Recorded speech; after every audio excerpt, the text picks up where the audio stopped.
Hello all, the Resonator here. I purchased a new set of paints by Scale 75. They're actually Scalecolor. The Fantasy and Games Unnatural Flesh set. I decided, first off, they came with a little tutorial on how to do a couple of the different shades that are shown on the box. And I decided I was going to go ahead and try one of the tutorials. And so I started with the Moonray Flesh. That's what I have here in my wet palette. I had already started and put one coat on my two orcs. These are orcs from Bloodfield's Titan Forge. Then I also did one coat on, I'll show here, one coat on an cave orc by Orc King. A really cool model here. Here it is right here. And I put one coat on here. This is just my Zenithal Prime that I do on all of my models. Usually it's for a video and for my shop. So you go ahead and I'm going to speed it up here and let you guys see me put a coat of the Moonray Flesh on. This is my first coat onto the cave troll here. Like I said, I had already put a coat on the orcs. I may have actually put two coats, I'm not sure. I think it was just one. But here you can see with the cave troll that it covers pretty well actually, one coat. I mean, it's really light obviously, and some of the dark areas it didn't come through very well. And I think I had to do 3 to 4 coats on the cave troll, and actually in all of them, the orcs as well, in order to get a good base coat going. I know it ruins the Zenithal Prime, but I didn't know what I was going to do with these before when I was doing the Zenithal Prime, and that's why they were primed that way. And that's why almost all my models are primed that way. Because sometimes it can just make it easier for highlighting and shading. I'm going to go ahead and let you watch me put this coat on, and I will be back in a minute.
few coats on. I'm not going to show you the video. You don't want to see me putting coat after coat after coat on these miniatures. But it's just, I think I put, like I said, 3 to 4 coats on each one of them to get a nice good base coat before I can go on to the next step in their tutorial, which said, let's see, apply the first shade below with Resurrection Flesh. So that's what I'm going to do next, is do Resurrection Flesh.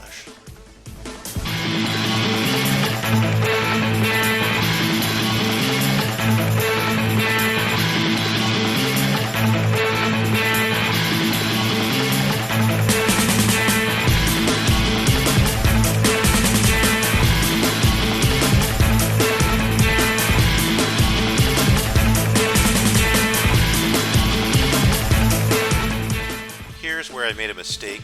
I was supposed to just do Resurrection Flesh as a first shade, which was supposed to be like a light shade.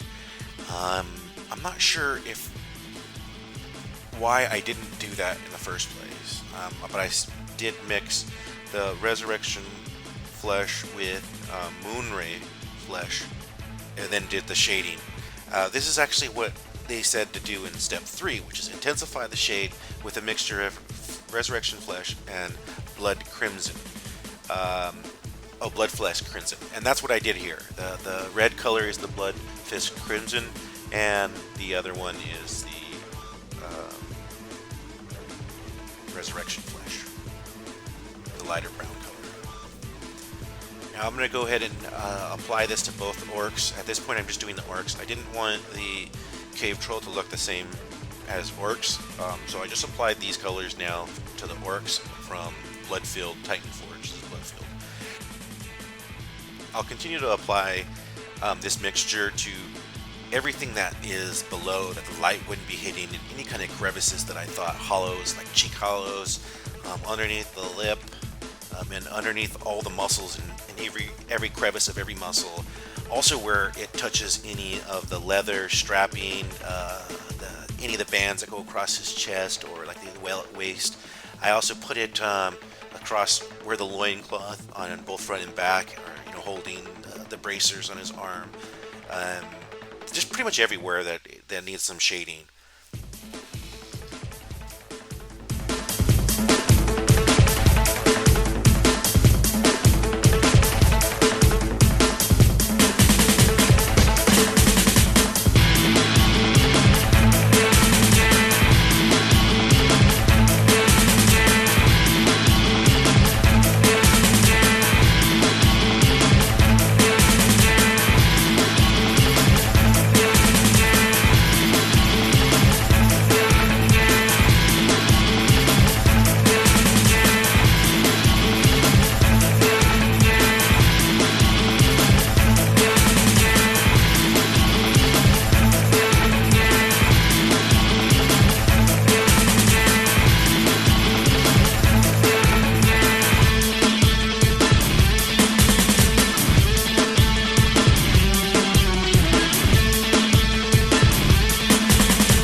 step was to number 4. It says dye the light area colors.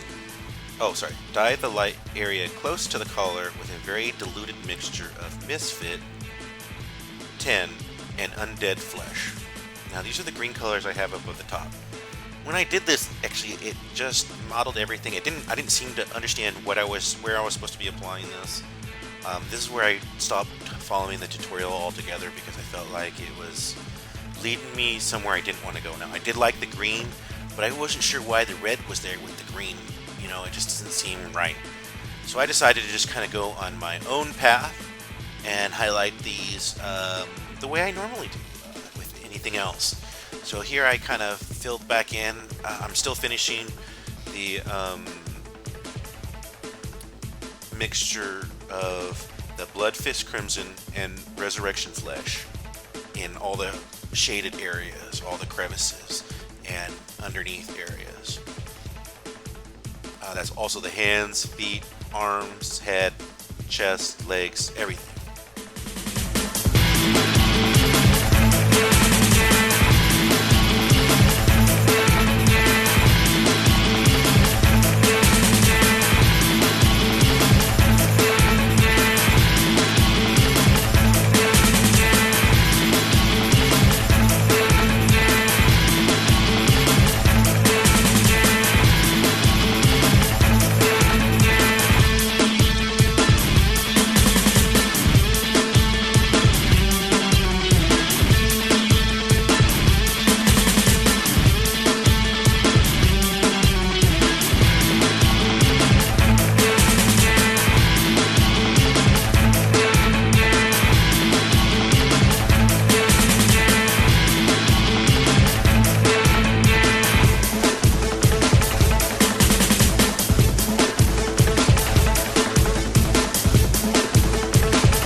step in my personal process would be just continue to go lighter and lighter, and then shade less and less of each area that needs to be highlighted, where the the light's going to really hit. So the underneath areas, I'll get a little less. I'll get more of this darker color and a little less of the lighter color as I continue on, as you'll see. But right now I'm applying a highlight color of Resurrection Flesh, only Resurrection Flesh. And I'm doing this to about 70% of the area that I had done the mixture of Resurrection Flesh and Blood Crimson. And I'll do each coat, or each layer now, each highlight layer, I'll do less and less area to kind of have these transitions of color between everything from that Bloodfest Crimson, Resurrection Flesh mix all the way down to the Moonray Flesh again, as you'll see at the end of the video.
next step was to add Harvester Flesh, and then I did a mixture of Harvester Flesh and Resurrection Flesh first.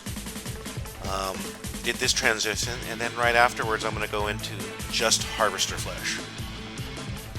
So I always try to do a step in between the colors by mixing the two colors together, and then I'll do just that single color. And I'll be back when we get to just the Harvester Flesh.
edited some of the, just me doing the painting, a little bit of the painting, the last step.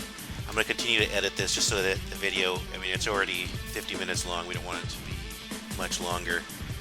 But here's where I am just doing the Harvester Flesh highlights. Again, every color I do a little less of each area and try to just find where the light would be hitting the top of his skin and the skin areas of every place that I'm painting. And I try to just paint those, you know, keep those highlights going.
At this point, I'm going to be just using Harvester Flesh and putting in the next highlight on.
final step of doing Moonray Flesh on the very highlights, very tops of everything, all the muscles. I tried to also do some highlighting of every muscle and every kind of line. Here you can see me doing some of the arm and hand pieces, and then in a moment you can see me doing the chest. I tried to put some lines right there's some crevices in his left pec, and I want to really make sure that those stood out, and the way everyone's always taught me to do it is to make a nice straight line of a bright color next to a dark color. And so you'll see me do that here in a moment. I'm going to do these long straight lines of bright Moonray Flesh on the top of these muscles, wrinkles I guess you would call them, right where in his pec, right next to it's basically the Crimson Flesh mixed with the Resurrection Flesh, but that really kind of bright red color. And here I'm going to go ahead and do those lines. You can watch me do them. It's hard. I'd already done this with the mixture of the Moonray Flesh and Harvester Flesh, but it didn't stand out quite as much as I really wanted to. I really wanted that pop. So after I put this line in there, it really looked so much better, and you can see in the still photos in a moment how much better it looks with that line in there. I was really impressed with it. Well, at least the way it looked.